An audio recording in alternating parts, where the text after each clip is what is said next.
The Law of One Session 90, June 19, 1982. Ra, I am Ra. I greet you in the love and in the light of the one infinite Creator. We communicate now. Questioner, first, please give me the condition of the instrument. Ra, I am Ra. The physical complex energy deficit is somewhat increased by continued distortions towards pain. The vital energy levels are as previously stated, having fluctuated slightly between askings. Questioner, could you tell me the situation with respect to our fourth and fifth density companions at this time?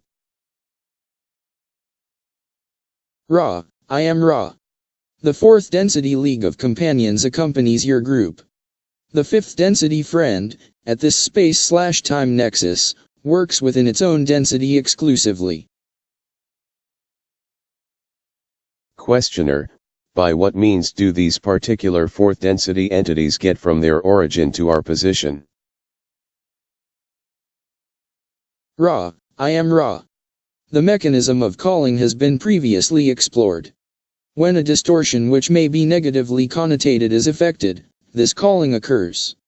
In addition, the light of which we have spoken, emanating from attempts to be of service to others in a fairly clear and lucid sense, is another type of calling in that it represents that which requires balance by temptation. Thirdly, there have been certain avenues into the mind/body/spirit complexes of this group which have been made available by your fifth density friend. Questioner, actually, the question I intended was how do they get here? By what means of moving? Ra, I am Ra. In the mechanism of the calling, the movement is as you would expect, that is, the entities are within your planetary influence and are, having come through the quarantine web, free to answer such calling. The temptations are offered by those negative entities of what you would call your inner planes. These, shall we say, dark angels have been impressed by the service to self path offered by those which have come through quarantine from days of old, and these entities, much like your angelic presences of the positive nature, are ready to move in thought within the inner planes of this planetary influence, working from time/space to space/time. The mechanism of the fifth density entity is from density to density and is magical in nature. The fourth density, of itself, is not capable of building the highway into the energy web. However, it is capable of using that which has been left intact. These entities are, again, the Orion entities of fourth density. Questioner, you stated previously that fifth density entities bear a resemblance to those of us in third density on planet Earth, but fourth density does not. Could you describe the fourth density entities and tell me why they do not resemble us? Ra, I am Ra. The description must be baited under the law of confusion. The cause for a variety of so-called physical vehicles is the remaining variety of heritages from second density physical vehicular forms. The process of what you call physical evolution continues to hold sway into fourth density. Only when the ways of wisdom have begun to refine the power of what you may loosely call thought is the form of the physical complex manifestation more nearly under the direction of the consciousness. Questioner, well, if the population of this planet presently looks similar to the fifth density entities, I was wondering why this is. If I understand you correctly, the process of evolution would normally be the third density resembling that from which it evolved in second density, and then refining in fourth and then again in fifth, becoming what the population of this planet looks like on third. Why is this planet? It seems to me that this planet is ahead of itself in the way the mind/body/spirit complex, or body complex of that, looks. What is the reason for this? Ra, I am Ra. Your query is based upon a misconception. Do you wish us to comment or do you wish to re-question? Questioner, please comment on my misconception if that is possible. Ra, I am Ra. In fifth density, the manifestation of the physical complex is more and more under the control of the conscious mind complex. Therefore, the fifth density entity may dissolve one manifestation and create another. Consequently, the choice of a fifth density entity or complex of entities wishing to communicate with your peoples would choose to resemble your people's physical complex, chemical, yellow ray vehicles. Questioner, I see. Very roughly, if you were to move a third density entity from some other planet to this planet, roughly what percentage of all of those within the knowledge of Ra would look enough like those entities of Earth so that they would go unnoticed in a crowd? Ra, I am Ra. Perhaps 5%. Questioner, then there is an extreme variation in the form of the physical vehicle in third density in the universe. I assume this is also true of fourth density. Is this correct? Ra, I am Ra. This is so. We remind you that it is a great theoretical distance between demanding that the creatures of an infinite creation be unnoticeably similar to oneself and observing those signs which may be called human, which denote the third density characteristics of self-consciousness, the grouping into pairs, societal groups, and races, and the further characteristic means of using self-consciousness to refine and search for the meaning of the milieu. Questioner, well, within Ra's knowledge of third density physical forms, what percentage would be similar enough to this planet's physical form that we would assume the entity to be human even though they were a bit different? This would have to be very rough because of my definition being very rough. Ra, I am Ra. This percentage is still small, perhaps 13 to 15% due to the capabilities of various second density life forms to carry out each necessary function for third density work. Thusly to be observed would be behavior indicating self-consciousness and purposeful interaction with a sentient ambience about the entity rather than those characteristics which familiarly connote to your peoples the humanity of your third density form. Questioner, now my line of questioning I am trying to link to the creation of various logos and their original use of a system of archetypes in their creation, and I apologize for possibly a lack of efficiency in doing this, but I find this somewhat difficult. Now, for this particular logos in the beginning, prior to its creation of first density, did the archetypical system which it had chosen for its creations include the forms that would evolve, and in particular third density human form, or was this related to the archetypical concept at all? Ra, I am Ra. The choice of form is prior to the formation of the archetypical mind. As the logos creates its plan for evolution, then the chosen form is invested. Questioner, was there a reason for choosing the forms that have evolved upon this planet, and, if so, what was it? Ra, I am Ra.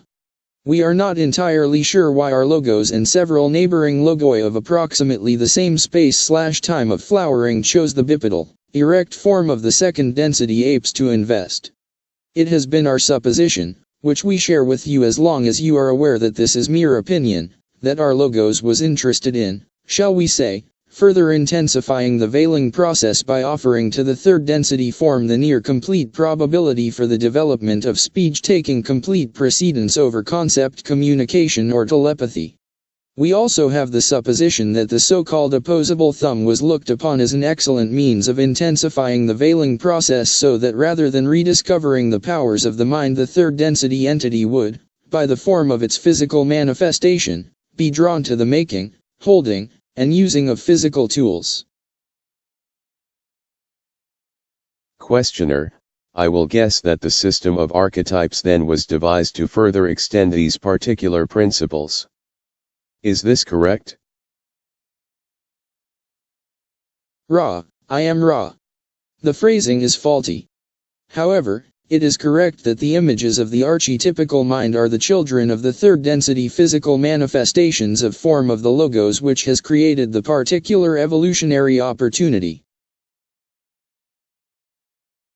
Questioner: Now, as I understand it, the archetypes are the biases of a very fundamental nature that, under free will, generate the experiences of each entity. Is this correct?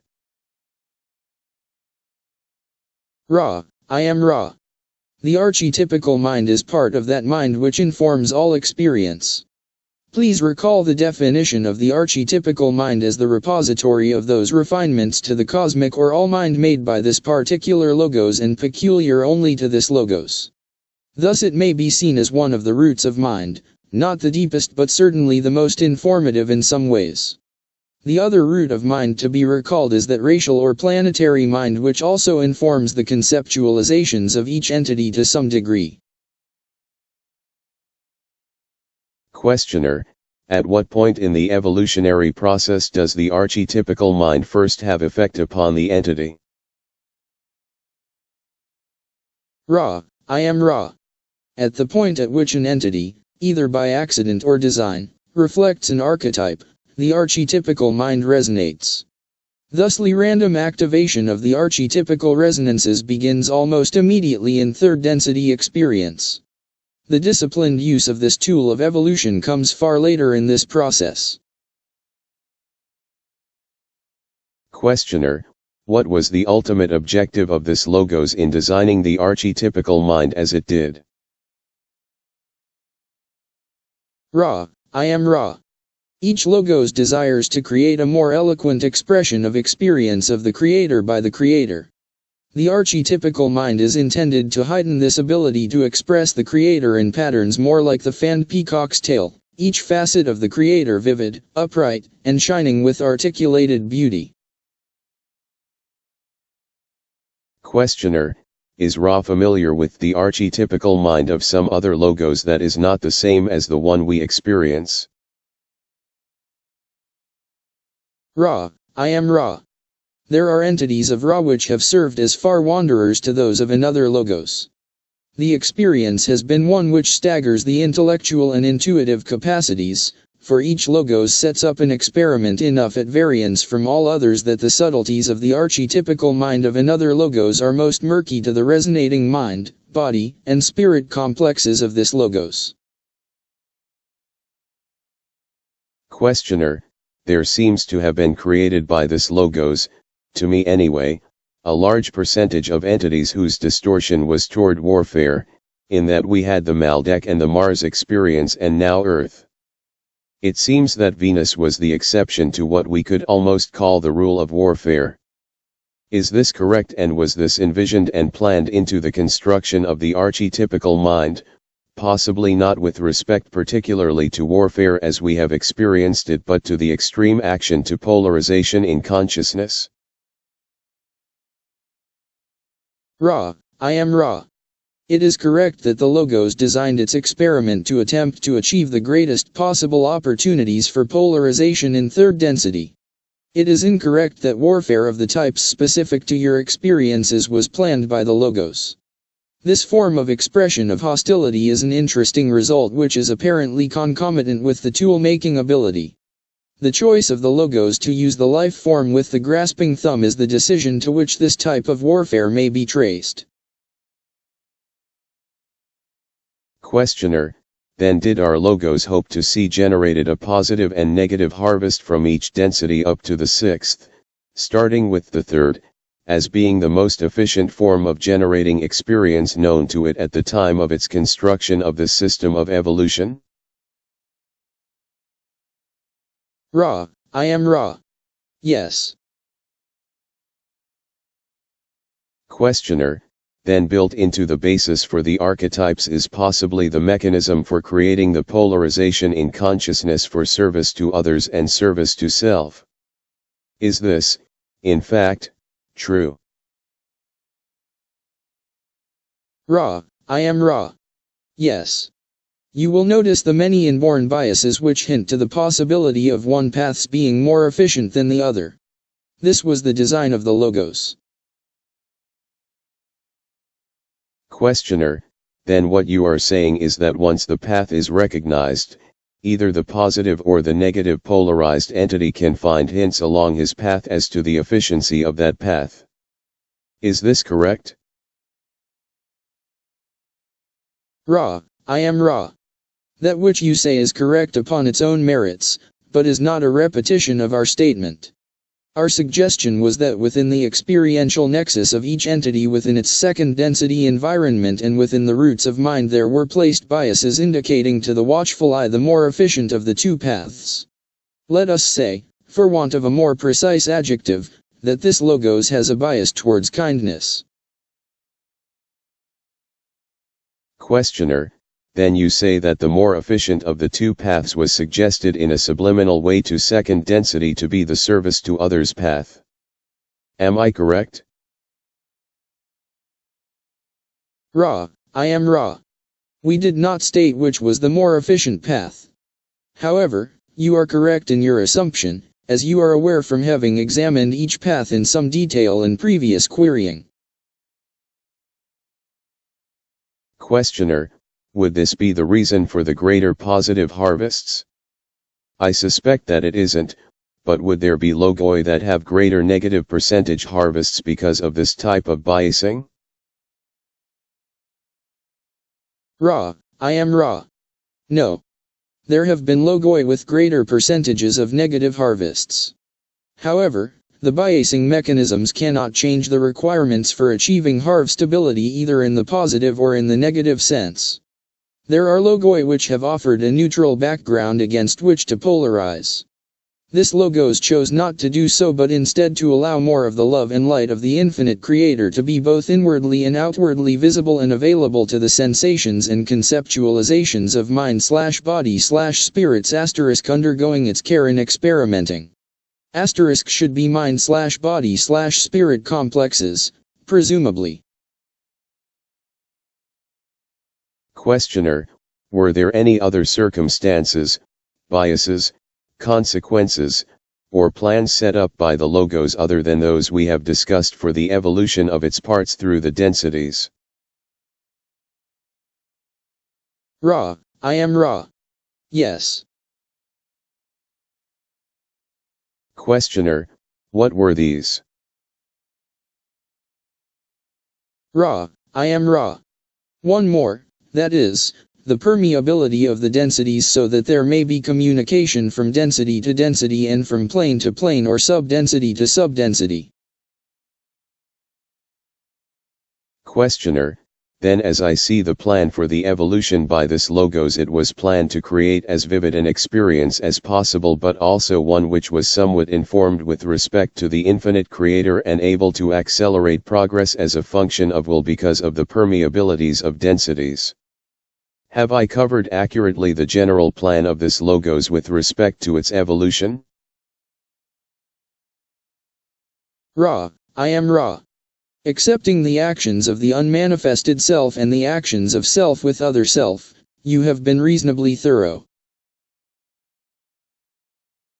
Questioner, then, is the major mechanism forming the ways and very essence of the experience that we presently experience here the archetypical mind and the archetypes? Ra, I am Ra. These resources are a part of that which you refer to. Questioner, what I am really asking is what percentage part, roughly, are these responsible for? Ra, I am Ra. We ask once again that you consider that the archetypical mind is a part of the deep mind. There are several portions to this mind. The mind may serve as a resource. To call the archetypical mind the foundation of experience is to oversimplify the activities of the mind/body/spirit complex. To work with your query as to percentages is, therefore, enough misleading in any form of direct answer that we would ask that you re-question. Questioner, that's okay. I don't think that was that good a question anyway. Now, when Ra initially planned for helping the Egyptians with their evolution, what was the most, or the primary concept, and also secondary and tertiary if you can name those, that Ra wished to impart to the Egyptians. In other words, what was Ra's training plan or schedule for making the Egyptians aware of what was necessary for their evolution? Ra, I am Ra. We came to your peoples to enunciate the law of one. We wished to impress upon those who wished to learn of unity that in unity all paradoxes are resolved, all that is broken is healed, all that is forgotten is brought to light. We had no teaching plan, as you have called it, in that our intention when we walked among your peoples was to manifest that which was requested by those learn/teachers to which we had come. We are aware that this particular line of querying, that is, the nature and architecture of the archetypical mind, has caused the questioner to attempt, to its own mind unsuccessfully, to determine the relative importance of these concepts. We cannot learn/teach for any, nor would we take this opportunity from the questioner. However, we shall comment. The adept has already worked much, not only within the red, orange, yellow, and green energy centers, but already in the opening of blue and indigo. Up through this point the archetypes function as the great base or plinth of a builded structure or statue, keeping the mind complex viable, level, and available as a resource whenever it may be evoked. There is a point at which the adept takes up its work. This is the point at which a clear and conscious consideration of the archetypical mind is useful. Questioner, I have an observation on archetype 1 made by Jim and request comment by Ra. I will read it. The matrix of the mind is the conscious mind and is sustained by the power of the spirit, symbolized by the star, which flows to it through the subconscious mind. It contains the will, which is symbolized by the scepter of power in the magician's hand. All of creation is made through the power of the will directed by the conscious mind of the magician, and the bird in the cage represents the illusion in which the self seems trapped. The magician represents maleness or the radiance of being manifested as the creation through which each entity moves. Ra, I am Ra. As this instrument is becoming somewhat weary, we shall not begin this considerable discussion. We would request that this series of observations be repeated at the outset of the next working. We would suggest that each concept be discussed separately or, if appropriate, a pair of concepts be related one to the other within the concept complex. This is slow work but shall make the eventual building of the concept complexes more smoothly accomplished. Were we to have answered the observations as read by you at this space/time, as much space/time would have been given to the untangling of various concepts as to the building up of what were very thoughtful perceptions. May we ask if there are any brief queries at this time? Questioner, is there anything that we can do to make the instrument more comfortable or improve the contact? Ra, I am Ra. It is well that the appliances for the arms were placed upon the instrument. We ask that continued vigilance be accorded these distortions, which are, if anything, more distorted towards dis-ease than at our previous cautionary statement. All is well, my friends, you are conscientious and faithful in your alignments. We appreciate your fastidiousness. I am Ra. I leave you now, rejoicing merrily in the love and the light of the one infinite Creator. Go forth, then, rejoicing in the power and in the peace of the one infinite Creator. Adonai.